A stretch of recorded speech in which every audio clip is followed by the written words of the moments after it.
Blog Talk Radio. Hello, everyone. This is Laurie Smith on Blog Talk Radio. Good evening. It is 10 o'clock here in p.m. This is Thursday night, March 24th, and I'm glad to be here. This is Child Abuse Prevention and Human Rights Abuse Prevention is Up to Us. 30-minute live internet streaming radio broadcast from blogtalkradio.com, and chat room is open. I want to continue looking at a PDF that I found on Child Welfare Information Gateway, and it's some good information. It's a world report and takes a look at child abuse and neglect kind of on a worldwide scale of what has, the numbers that are out there. So many of the, countries that are not quite as developed as other countries don't have the reporting mechanisms, the infrastructure to, the people, the funds, or anything like that to actually, keep records of abuse incidents, neglect incidences, you know what I mean? So I just find this report very interesting, and it's just a look at it worldwide. And I'm happy that you can be here. Thanks everybody for tuning into my shows. I appreciate it. I say this on every show. I'm not a counselor or therapist or anything like that. I'm just a private citizen paying to do my own shows, and I just want to be one more voice out here speaking out against child abuse, standing up for child rights. It's important that we all get involved. It doesn't matter who we are. We have a right to stand up for child rights. And so I just feel it's very important that everybody gets involved to do what you can. I'm the Canada Regional Director for Dreamcatchers for Abused Children and volunteer position, which I love doing. I'm also the Chief Communications Officer, U.S. and Canada. It's an awesome volunteer role that I love doing, and, I hope to be able to continue on with it as long as they'll have me. And, it's great to be a voice for these kids out here. Child abuse is a huge, huge issue, and it always has been. But the more attention is drawn to it, the more people realize what a crisis it really is. And so, as long as we can pretend that it doesn't happen, then it doesn't look so bad. But when the reality really, comes to light of just how many children are being abused and how many children are being neglected and how many children are suffering out here at the hands of an abuser, whoever it may be, it's horrific. It's a crisis and it's horrible. And I just think, the more voices we have speaking out against this, the better. We need everybody's voice. I was glad to see, a lot of other voices out there speaking out against child abuse. And before I started doing this back in November 2009, and it was just, I was thinking, God, those people are just doing such great work. I'm so happy that they're doing it, And I never really thought I could get involved. And, about 4 years ago is when I actually started getting involved. About close to 4 years ago, I was going to school at Mount Royal here in Calgary, Mount Royal University, and studying international community development and, which encompassed human rights, child rights, and whatnot. And just, it's so important that we all do what we can to stand up and back up these rights. Children have rights, and they have the right to protection. They have the right to, to an abuse-free life. They have a right to grow up in a loving, nurturing, stable home and stable environment. They have a right to education. They have a right to health care. They have a right to their own spirituality. They have a right to their own heritage. They have a right to education. They have a right to government. They have so many rights. And yet, if we don't stand up and back those rights up, what are they? Rights are just written on paper. And if we don't stand up and back up those rights, they don't mean much on paper, right? And so it's very important we need everyone's voice in on this, because children's rights are being, taken from them every day. They're lost, because children are being abused, and that's against the law. You know what I mean? And in some countries, it's not necessarily against the law, but most countries it is. And so it's just the definitions of what is abuse are an issue, between nations and countries, and even state to state in the United States, and even province to province here in Canada. So it's a huge issue, and as long as we realize this is happening and stop shoving it under the carpet, we can do something about it. And I think that's why, I just want to be one more voice. So thanks, everybody, for being here and tuning into all my shows. And, I just, you have to listen at your own discretion to all of my shows. I'm talking about abuse, and I really don't sugarcoat it. I just tell it like it is. And many people find the topic of abuse sensitive, and it might, if they don't hear a whole lot about abuse, they might be, upset by it, or it might bother them. So you have to know what's good for you to listen to. So if you're, if you think the show might bother you, you have to turn it off. And if you're a young person under the age of 18, I ask that you have permission to listen to my shows. Have a parent or a caregiver, listen to the show with you to make sure it's something, that's age appropriately okay for you to listen to if you're under the age of 18. Okay, you'd be doing yourself a favor and myself a favor to keep yourself safe online and know and let somebody know what you're doing online. It's very important. You want to keep yourself safe. Chat rooms and different things like this. If you don't know how to keep yourself safe in a chat room, I just did a show on Dreamcatchers Talk Radio here a few minutes ago about online internet safety for children from the FBI.gov website. FBI.gov has a great website. They have a library index A to Z, and you can find this particular internet safety for kids on looking under the letter I.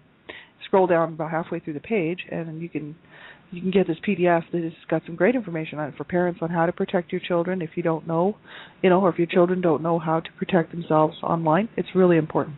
So we just did a show on that on Dreamcatchers Talk Radio tonight. That's what I just covered, that topic. But I have a good friend here in the chat room, and I'm just glad that you can be here. That's great. So we're going to get right into the show, and we left off about halfway through this particular PDF. It's called Child Abuse and Neglect by Parents and Other Caregivers. It's a PDF that I got from the Child Welfare Information Gateway, and you can, if you go to their publications and their library, if you type in the letters under the letter C, it'll bring up all the publications that start with a C, and that's where you can find this. So we're about halfway through this now, taking a look at this PDF, and it's been a few days now. We were on this Tuesday and as well last week, and so. It's quite a lengthy PDF, 30 pages long, so obviously we're not going to cover the whole thing. But I wanted to cover some portions of it that I thought were worth taking a look at because it's a world view. It's a world report. It's actually the World Report on Violence and Health.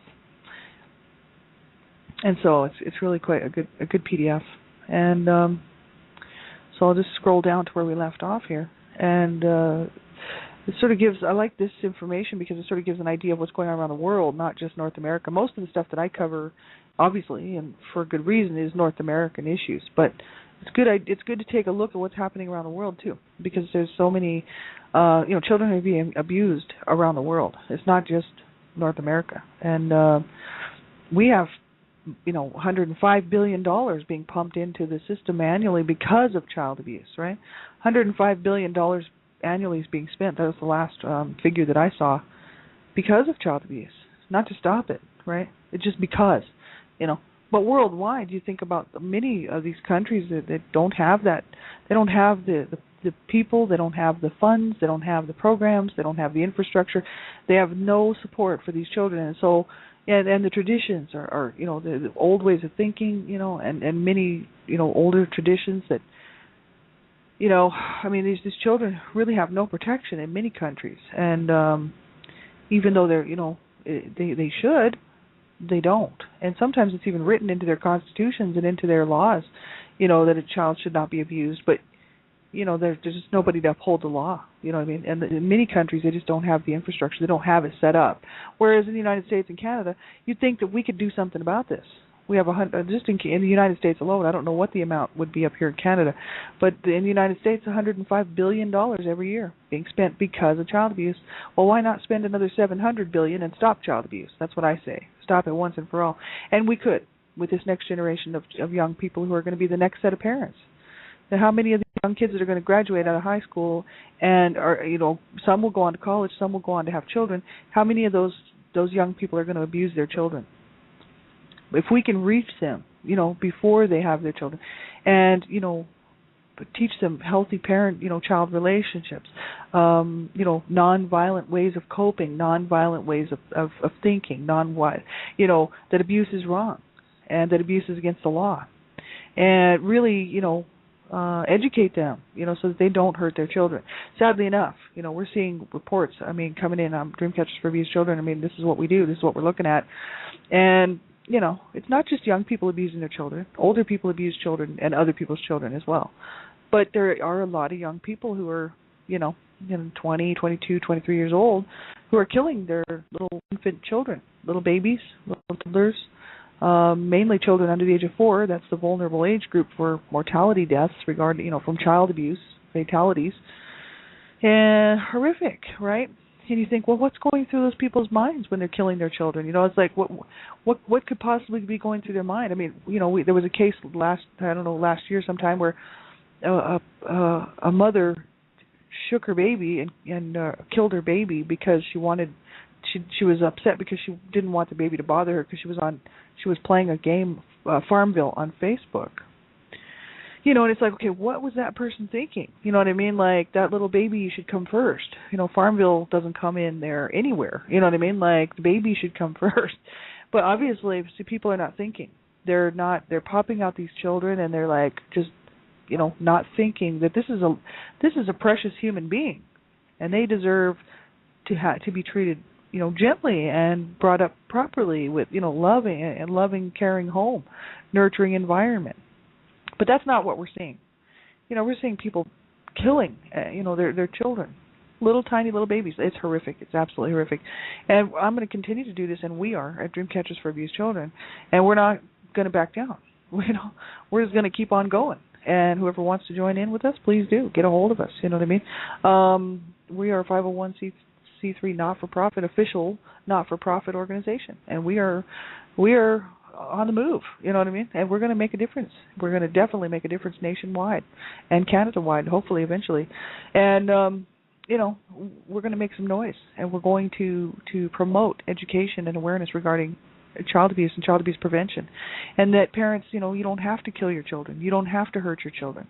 There are other ways to cope, and we really need more funding for the programs for people who are struggling and for children who are at risk, right? So it's a huge issue. So anyway, we'll get right into this PDF here before the show is over. What can be done to prevent child abuse and neglect? This is the next section of this PDF that I wanted to take a look at, and it's on page 14 of this PDF. And I don't have the link to this PDF. I'd have to go back and find it. If anybody really wants the link to this PDF, I can go back and find it. I just didn't copy the link, and I just downloaded the PDF, and it didn't come with the link. Sometimes they do, but I can't seem to find it. So if anybody does want this PDF, please let me know, and I will find it, because I can find it, right? And I can send it to you or get it to you, right? So what can be done to prevent child abuse and neglect? Well, the prevention of child abuse is almost universally proclaimed to be an important social policy. Surprisingly, little work has been done to investigate the effectiveness of preventive interventions. Careful work has been done on a few interventions, such as home visitation, but many more interventions in this field lack adequate evaluation. The majority of programs focus on victims or perpetrators of child abuse and neglect. Very few emphasize primary prevention approaches aimed at preventing child abuse and neglect from occurring in the first place. That's us.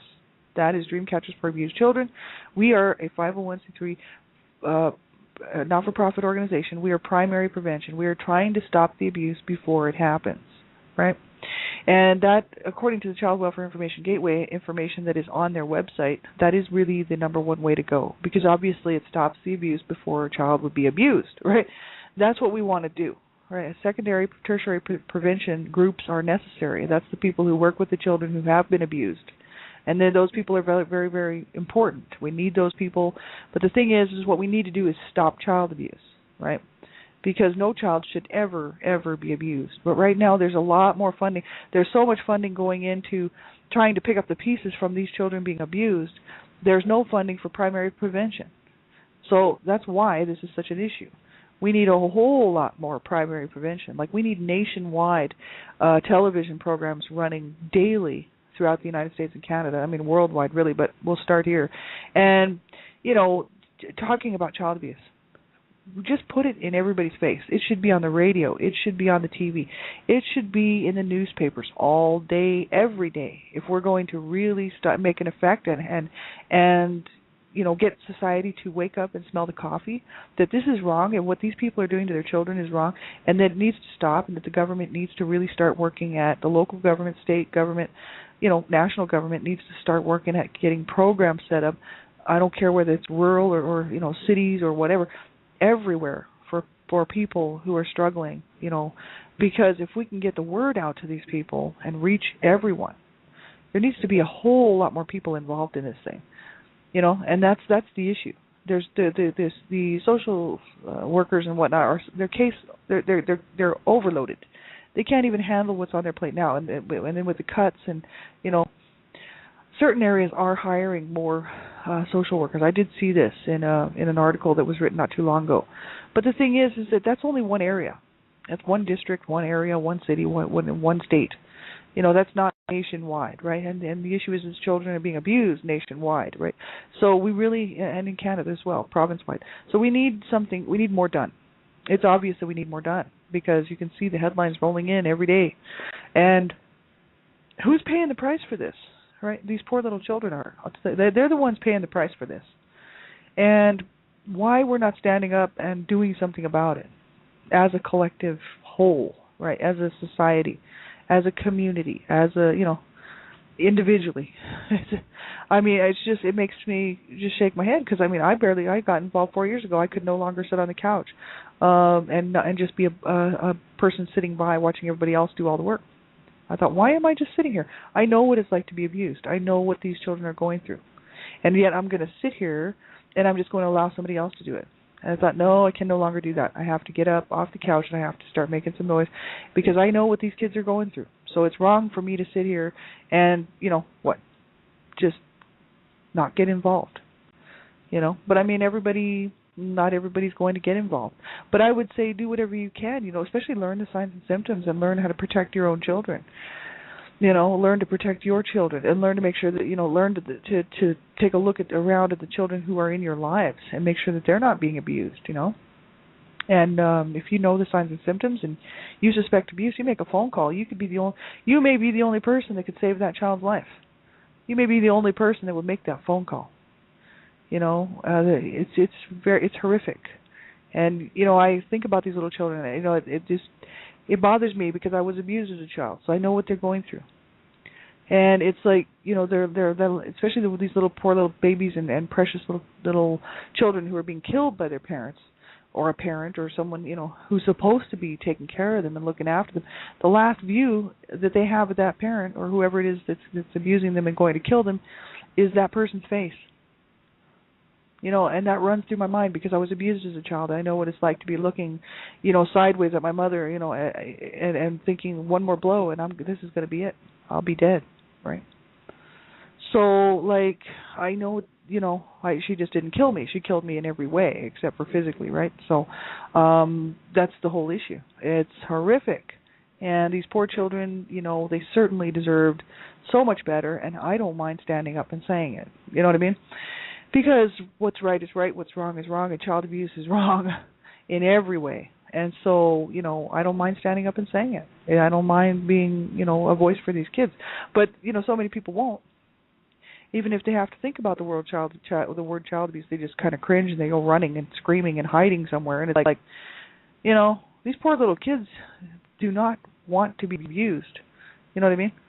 So it's not going to hurt us to raise our voices and get involved. They need us, and they have no way to protect themselves, right?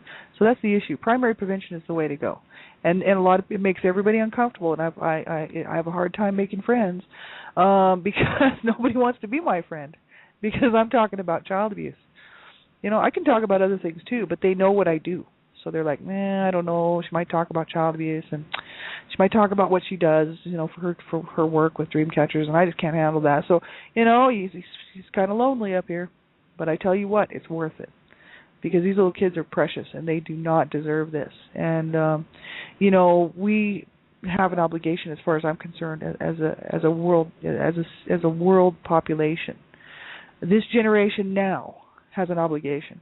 Shame on the generation before us for not doing what they should have done, which is to work. There's a lot of good people who've spent their lives working to stop child abuse, but I'm talking about a worldwide mass effort, right? And shame on those people who didn't get involved. And I'm so glad I finally got involved. And I feel bad because I should have got involved years ago. But what can you do? You just decide one day, okay, I guess I'll get involved, right? So this is just it. We all need to get involved, right? And I'm glad that I finally stepped up to the plate. So they said there are some approaches that are aimed at preventing child abuse and neglect from occurring in the first place. They said the more common responses are described below, and they list them off. These family support approaches like training and parenting, and that's a huge, huge issue. A lot of people really have no clue about how to raise a child, about the developmental stages that these children go through at the different ages, you know what I mean, especially when they're, just newborns and toddlers and, just between the ages of 0 and 4, really. That's why children at that age group are so vulnerable, because many times people abuse their children because they expect their child to be able to do something that their child just cannot do. Like expect their child to just sit there and not cry and not make a noise and just lay there. I don't know what the parent was thinking when they brought the child into the world, that this is going to have some sort of a, I don't know, it was a novelty or something, right? Oh, let's have a baby, and then they bring this baby into the world, and then, kill the baby because the baby's crying. It's like, well, babies cry. That's what they do, right? So, like, get some education, And there are so many people out there who are popping out kids that really don't have a clue about how to properly raise a child. And I know myself, because I was abused as a child. If I had children, which I don't because I lost my baby halfway through with my pregnancy years and years ago, if I had children, I would have gone and got some help with that, because I was not brought up in a loving, caring home. So, I would have wanted to get the very best information on how to properly raise my child. So I would have gone out and done this, and I know that for a fact. People say, well, how do you know? I know that, right, because I was planning on it at the time. Because I didn't learn any of that. I wasn't shown any of that. You know what I mean? Like, I don't have a clue. You know what I mean? So I would make sure that I got that information so that I would not abuse my child, so that my child would have the best opportunities, to grow up in a loving, nurturing home, and, consistent and stable and, the works. A normal childhood, And, this is a lot of parents a lot of people just don't do that. And they just take their garbage out on that child, and they say, well, it was good enough for me, it's good enough for them, and this is how I was raised, so this is how I'm raising my children. And it's a whole cycle of abuse, a whole denial that they really need some parenting skills, A lot of people don't want to learn how to properly take care of their children. That's why they're killing their children, and that's why they're hurting their children. It's absolutely horrific. But that's what I'm saying. We need to reach these younger generations and really work to change their hearts and minds towards violence and towards life. And children, have the right to life. That's their very basic right. We all have the right to life, but children have the right to life too. And so when a parent or caregiver or somebody else takes a child's life, they're taking away that child's right to life. They've taken away that child's very basic human right. And so I don't see how these people can kill their children or kill somebody else's child. It makes me cringe to think that people can do this to their children, but people do, right? And why? They always have some sort of sad, sorry reason why. I read it out here on my shows almost every day, but the whole issue is that there's no excuse for it. I don't care why a person would do this stuff. There's no excuse for it. If you can't look after your child and a person's just going to abuse and kill their child, take your child into the proper authorities and let them know that you don't want to hurt your child, so therefore someone's going to have to take your child. Do not kill your child, and do not abuse your child, And this is the message that we need to get across very, very clearly to people who are just coming out of high school. I mean, they should be forced to sign a piece of paper saying that they promise that they will do that. That if they do have children, that they would, or watching somebody else's child, that the minute they were going to abuse that child, they would take that child to the proper authorities, and they would say, okay, you got to take this child. I'm serious. This has got to stop. This has absolutely got to stop. But anyway, it's horrific. So, parenting classes and parenting information, that's such a huge issue. Home visitation and other family support programs. Home visitation is okay, but it doesn't really work because my parents were brought up on charges, and we had home visitation. I talk about this on my morning show, One Child Abuse Survivor to Another. And the social workers were around for a while, but after they left, it just all went back to the same old thing. More abuse. It didn't change anything. My parents were very good and very manipulative, and they knew how to work the system, So while the social workers were around, they were behaving themselves. You bet they were. Because the social workers were literally making me take off my clothes and checking me out for abuse, right? And so, along with my other siblings, not just myself. And I remember this, right? And so, they were very, very good while the social workers were around. But after the social workers were not in the picture anymore, then they just continued on with their abuse. So home visitation, to me, I don't know. Does it work? I don't know. I don't really think it does. If people are not willing to change their behavior, my parents were ordered by the judges to go get counseling. They were supposed to get counseling for their own marital problems. They were supposed to get counseling for their own personal issues. They had all kinds of mental illnesses and issues. They were supposed to get counseling for their own past abuse issues because my parents were both abused as children. They were supposed to get counseling for their own issues, and as well as we were all supposed to have family counseling together, and as well all the children were supposed to have counseling, right? We went to 2 sessions. That's it. 2 sessions. And the courts did not make my parents follow through on it. And my parents were diagnosed manic depressive, borderline schizophrenic, and borderline personality problems, and abusing their children. And then we were left in the home. And these home visitation things, how long is that going to work when you have people, parents who will not do the responsible thing, and say, look, we can't look after these children. And, the courts should have made them actually give us up for a period of time. And then if they could prove that they could look after us, that they would let us stay in the home. You know what I mean? And to me, that would make more sense, right? I mean, people would say, well, you don't want to be torn away from your home. And, well, you don't want to have your head bashed in either by a rolling pin, do you, by your 300-pound mother? You know what I mean? And you certainly don't want to be sexually used by a sibling and your mother tell you that that's your problem, you have to deal with it. I'm talking from my own experience here. Children who are being abused are not happy. They may not want to be ripped away from their parents, but it's because they don't know anything else. And the fear of losing the one thing that even if abuse is abuse, it's the one constant thing in their life. So many, children don't have the ability to think, well, it might be better where I'm going. You know what I mean? It's the only thing they know is his family. So many times, of course, the children don't want to be ripped away from their family. You know what I mean? But it's just the whole idea that children need help. And if the parents are not willing, the caregivers are not willing to do what it takes to make that home the home that it should be for those children, a proper home, considered, healthy and a good environment for these children so they can grow up non-abusive, non-violent, then they shouldn't be allowed to keep them. That's my opinion, and the reason why is because children should not be being abused. Abuse is against the law. And my parents were brought up on charges. They did not do any jail time. They should have. Many of my older siblings actually said that my parents should have done time, and I believe, and, obviously I agree with them, but it's a little late now. My mother's in the grave 16 years, and my dad is almost, 90-something years old. He's on his deathbed practically, you know what I mean? What's the point? He's schizophrenic. He thinks he's just great. Everything's hunky-dory with him, you know what I mean? So it's, this is a huge, huge issue. And so many children will slip through the cracks. And you think about North America having these issues, United States and Canada, then you think about the worldwide issue. There's no programs for children over in some of these countries. I study Afghanistan, right, because that's what I'm very much interested in the situation in Afghanistan for the women and children. And I volunteer with lots of groups who do a lot of great work over there. The Canadian International Learning Foundation, the CILF, here out of Ottawa, Canada. Brian Aldred heading that up.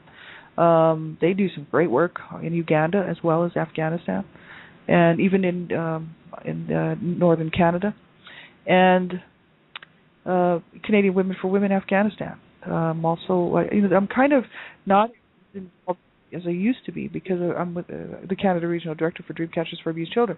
So my time is very limited. But I still support what they do, and I back them up. So, the issues for children in many of these countries, and in Afghanistan, I just happen to know what's going on over there because I study it, is horrific. It's absolutely horrific. So we think it's bad here. You got to, think about what it's like for these children in these other countries where there will be no help. Well, guess what? There's so many children here in North America tonight and Canada where there will be no help for them, right? There will be nobody to save them. There will be nobody that will make the phone call. There just won't be anybody for them, and they will die at the hands of their parents and caregivers. And, if they don't die, they'll be in the hospital, right, due to the abuse. It's absolutely horrific, right? Do what you can, get involved in your own local areas. If you want to get involved with Dreamcatchers or support us in some way, please get a hold of us. But I would say, get involved some way, because these kids certainly do need us, and they certainly do not deserve this, right? So we got to do all we can to stop it. And raising awareness and promoting education is the number one way to go. Primary prevention, that is, education is what it's all about. If we're going to change this, it's going to have to be education that does it, right? So thanks, everybody, for being here. Have a great night. We'll talk to you again on Saturday morning from one child abuse survivor to another. And then next week, all my regular shows. I'll be going back to my regular show schedule here pretty soon. I'm just sort of taking a little bit of a break. So thanks for tuning into my shows. I appreciate it. And have a great night. If I can get you information or anything like that, leave me a message. I do check my messages and try to get back to people as soon as I can. And thanks, everybody, for being here. I have some listeners here and some people joining me here in the chat room, curious listener and mom of 3 boys and 1 girl. So thanks very much for being here. Have a great night. Take good care of yourselves. Bye-bye.